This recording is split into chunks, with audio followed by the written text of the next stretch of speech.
Dans les Ardennes, l'eau du robinet est devenue un danger. Depuis le 10 juillet, 2800 habitants sont privés d'eau potable après des analyses alarmantes révélant la présence massive de polluants éternels, les PFAS.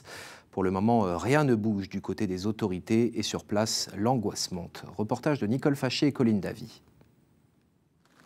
Oubliez le temps où la commune de Malandry vendait son eau de source aux villages voisins.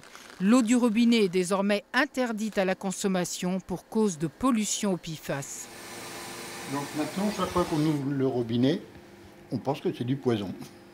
Dans le village, c'est l'inquiétude. On ne parle plus que de ça. Dans la commune, je suis beaucoup interpellée par les habitants. Là, nous avons eu la fête du village samedi dernier et c'était le sujet principal de la fête. Entre petits groupes d'habitants, des questions se posaient. La principale question, c'est quel est l'effet sanitaire sur notre santé.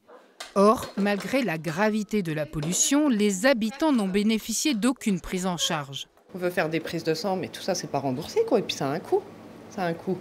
Faire analyser cette PFAS dans le sang, 115 €. Nous, on a 6, j'en ai pour 600 € de prise de sang. Que c'est pas de notre faute. À la maison où elle vit avec son mari et ses 4 adolescents, on s'organise pour ramener des packs d'eau.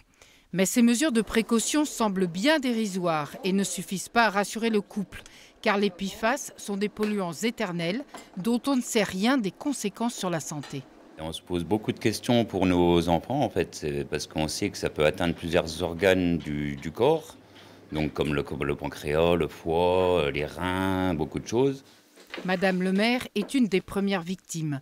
Ses analyses de sang révèlent un taux de PFAS 6 fois supérieur à la limite autorisée. Elle veut des réponses pour ses 80 administrés. Moi, je demande un suivi épidémiologique pour toute la population, afin d'identifier des problèmes de santé, de les analyser et d'y trouver des solutions.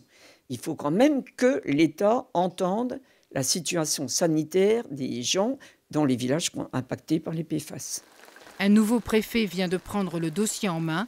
Les habitants vont créer un collectif pour se faire entendre.